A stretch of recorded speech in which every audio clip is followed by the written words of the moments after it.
This is Dem, and I want to talk to you about a show that was the biggest show in the world for about 3 seasons. Well, 2 really. But it's also the closest time a TV show has become a compulsive televisual experience for me, serving up a 45-minute helping of audio-visual heroin on a week-by-week basis. Yes, addictive is an understatement, with breakneck story pacing and characters operating in areas so grey, they may as well be from Pleasantville. I am of course speaking of the 2001 show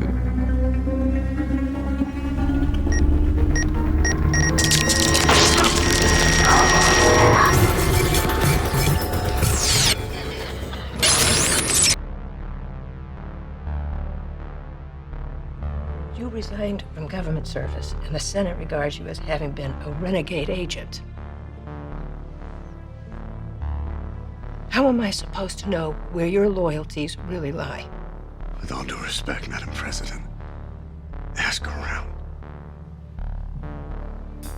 It's got to be said that I love this show to pieces. The real-time pacing, all the preposterous espionage, adrenaline-fueled violence and insane character arcs do make for some edge-of-the-seat scream at the TV entertainment. That is not to say the show is perfect by any stretch of the mind, with questionable plot developments, not to mention a few inherent xenophobic overtones. It's an interesting reflection on post-9/11 American attitudes, both balanced and extreme. The kind of reflection that has kind of been needed in the States over the last 4 years. What we've done has been amazing by any standard. But I digress. I'd like to take some real time to dissect a few key aspects of 24, along with a nice jumble of opinions and observations. The most prevalent thing about 24 is, kind of obviously, the real-time 24-hour format that the show takes place in, which complements the espionage elements of the storylines perfectly, enabling a fast-paced rhythm that never lets up. It's not the first instance that real-time has been utilised in such a manner. We can see similar elements in films such as Alfred Hitchcock's Rope, which uses real-time as a byproduct for the simulation of a continuous take, which then in part went on to inspire the X-Files Season 6 episode, Triangle, which also uses real-time as a narrative factor. 24 was the first to use real-time as a constant functional part of the narrative, intermittently cutting to a progressing timer, which helps strengthen the plausibility of all the, quite frankly, implausible storylines happening concurrently.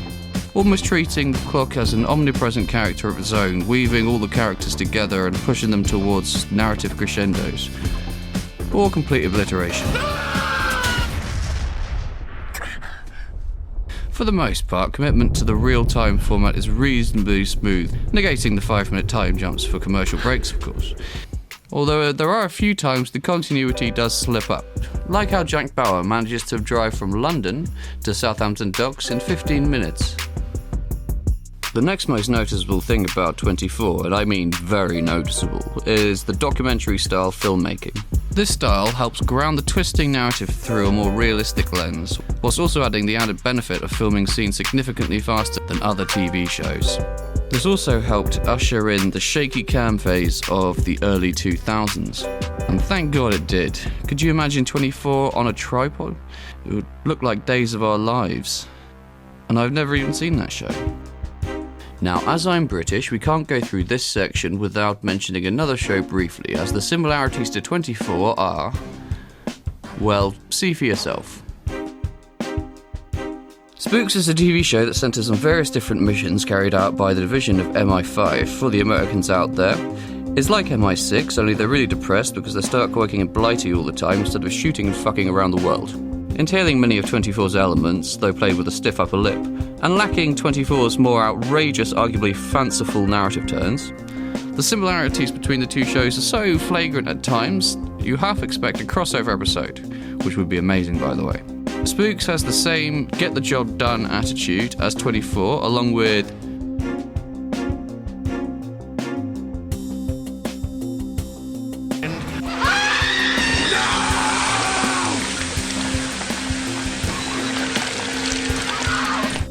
fails in some places when concerning the scope of situations presented, with one simple consideration. It's a BBC show. Sorry, programme. To illustrate what I mean by this, let's use the season 5 finale as an example.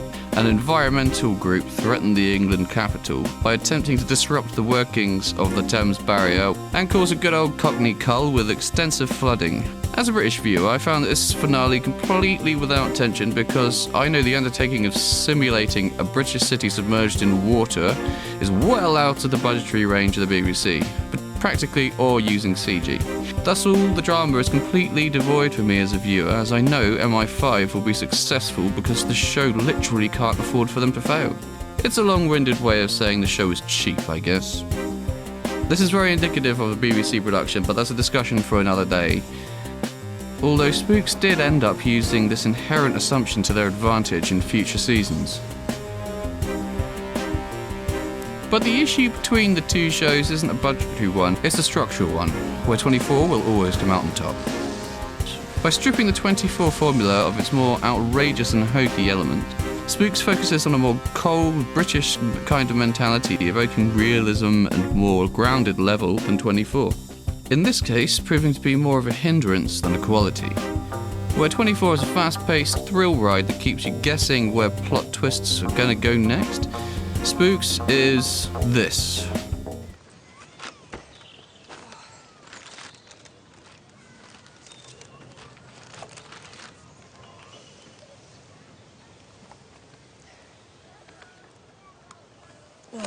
No.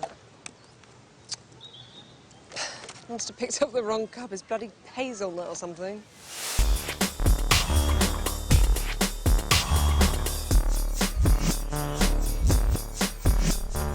So where 24 differs from Spooks the most is in its formula, which is undoubtedly a product of tight production schedules, rewrites on the fly, and the ever-increasing attempts to stop spoilers from leaking. Script pages were not in the script for anybody to see. Actually, our big ending, took place in a California plaza, in a very public place. Internet that night say, I was on the 24 set. They can say, and Palmer got knocked out, but then you know what? He was okay and he got in the limo and he drove away. We gave him a false beat that hopefully if people were going to tell their friends, it was going to be the whole false beat that they told and not give away our ending. They can only report what they see. As a result of this form of filmmaking, 24 ends up having more in common with soap opera formulaic progression than any other espionage show. Day 1 establishes many themes and plot situations that will be repackaged and repeated throughout the series run. The most glaring example of this, as any 24 fan will freely admit, is the mole plotline, which has been reiterated so many times that I've kind of lost count at this point. There are in fact many, however, including we've got hostage situations left, right and centre, frustratingly bureaucratic procedures, characters double-cross and betray each other more in one season than in the entire Bible. If Kim is on screen, there's a 90% chance that she needs saving from whatever. A truly unbelievable amount of torture. Undercover work usually comes into play before the day is up. Of course, it's an American show about terrorism. There's an infinite supply of ethnic profiling. And people faking deaths like it's going out of fashion. You get the idea. The worst recurring plot device besides the mole problem is Jack's love interest, and how they're always fucking doomed. Every time it leads Jack Bauer into the same course of events. The end of day 1 leads into a new disheveled Jack in day 2, where in the first episode he does this.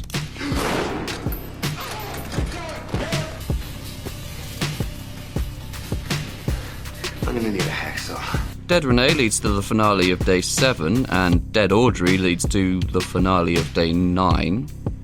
If you ask me, Kate Warner did well to get out of this when she did. It's almost as if the writers thought the Blind Rage season 1 finale went down really well, so let's just keep doing that. But we can't use Kim anymore as the catalyst, because we're all sick of her and she's fucking annoying. I know, let's just keep killing his girlfriend. So you can see the problem with that kind of writing. Recycling on TV only works for so long. Season 6 is known as the bad season, mostly for these reasons. Reusing ideas from previous days is out of control here. If an episode isn't exciting enough, Jack gets to torture someone. If he's tortured someone recently, blows something up, then throw a hostage situation or two in there, mixed thoroughly with some preposterous character development, blow something up again, oh wait.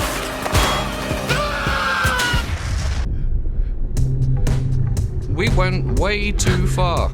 It's a real mess, you know? And if you need more proof of 24's soap opera status, the antagonist of this season is Jack's dad, along with his brother. Oh, and this guy, who was in the first episode, but I completely forgot about him. Day 6 juggles so many different recycled plot threads that it feels, almost at times, as a parody of previous days. Taking what works in previous days, turning them up to 11, and throwing them into the narrative without care or subtlety. I mean, half of Los Angeles is leveled in a nuclear attack, and 5 episodes later there is barely a background monitor showing fallout. Needless to say, this is sloppy writing. But this kind of ridiculous plotting isn't refined just to season 6, despite 6 being the most concentrated. Number 3 is the aforementioned LA nuclear attack. Doesn't get more half-assed than this on the show. It boiled down to nothing more than a shock event to boost ratings. It's a shame as throwing a curveball like this so early on in the season had potential. I mean, a nuke goes off in LA, and all we get out of it is Bauer tossing around on a roof in the next episode. Fucking awful. Number 2, Driscoll's daughter kills herself. The Ice Queen director of CTU, Erin Driscoll, didn't seem to be testing well with audiences, so they needed a way of writing her out. Having killed so many of the directors of the series thus far, the writers went another way here, which stops the flow and pacing of the show at every point that's given to a fucking annoying sport. Die-hard fans will say it gives her character added depth, to which I will retort. This oversimplified, offensive depiction of mental illness and the Bill Buchanan you rode in on. Alberta Watson deserved much better than this. Number 1 is the easiest choice ever made by anybody in the history of all decisions. Terry Bauer gets amnesia. If there was ever a plot device more synonymous with trashy soap opera, I've never heard of it. This is the lowest point in an otherwise stellar day. This stupid plot thread and all it f***ing stands for. Let me get this straight. Does anyone here not have amnesia? I don't know.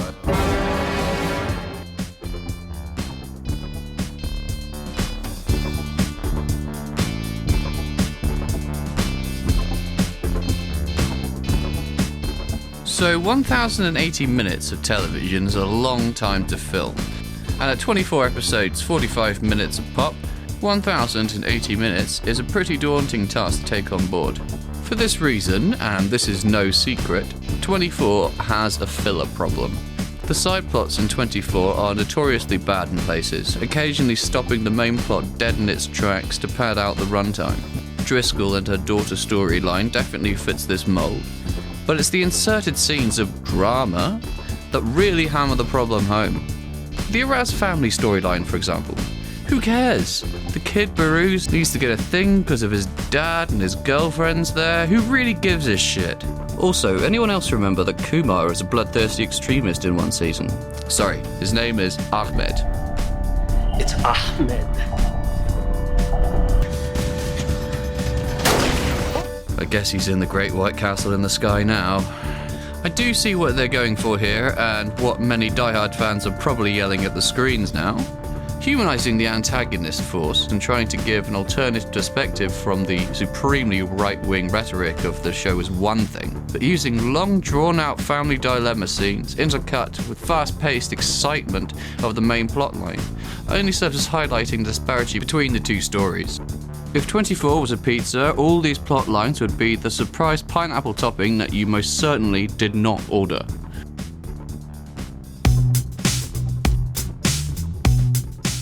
Now we get to the man himself, none other than Jack Bauer. He's become such an icon of TV since the debut of 24, most would argue that Jack Bauer is 24. And, to a certain point, they are right. He is the driving force behind the show's breakneck speed and agility. The blunt object used to batter the narrative into shape and chase the ever-changing horizon of the 24 universe. You probably don't think that I could force this towel down your throat. Trust me, I can. All the way.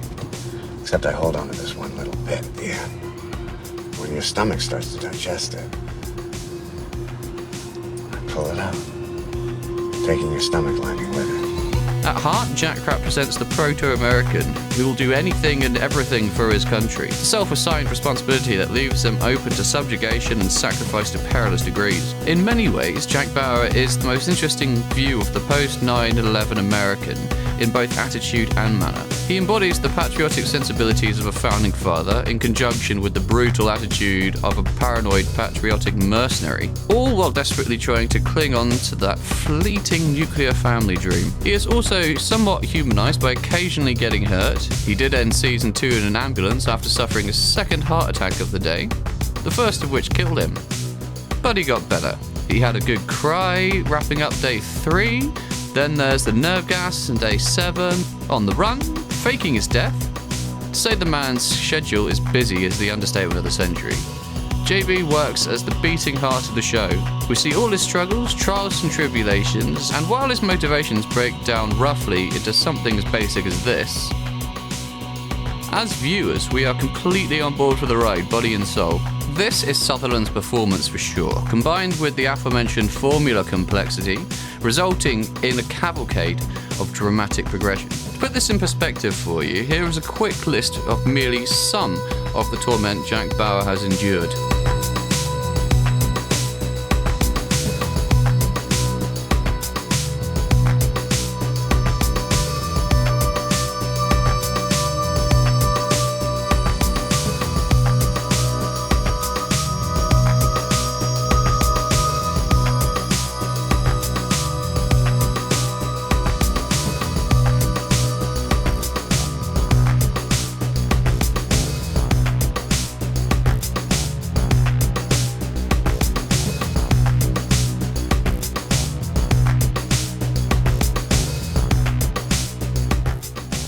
So you could call this guy an all-American hero. This particular style of character development does come with a few less than appreciable traits too.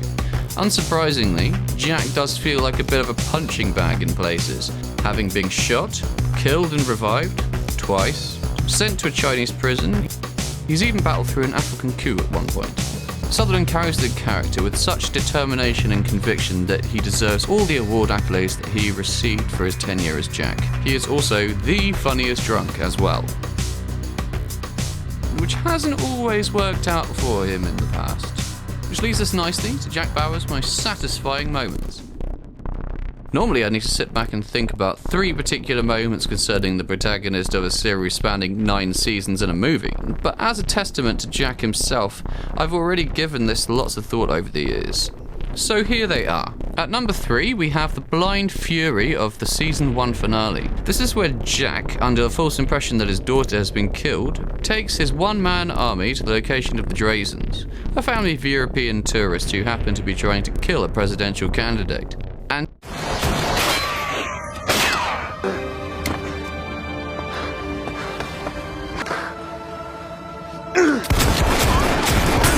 well, enough said.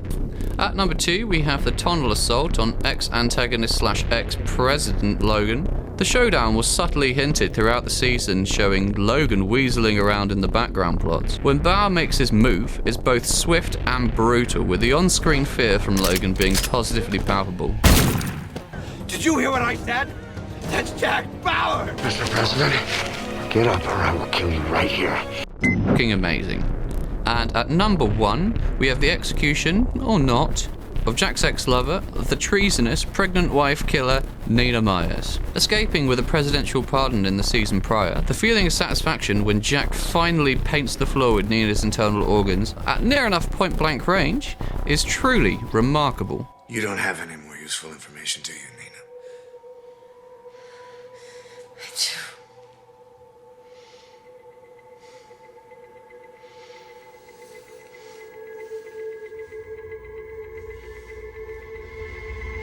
No, you don't. The ambiguity of Jack's motivations further deepens his character and develops him into a more complicated individual. It also makes him pretty badass.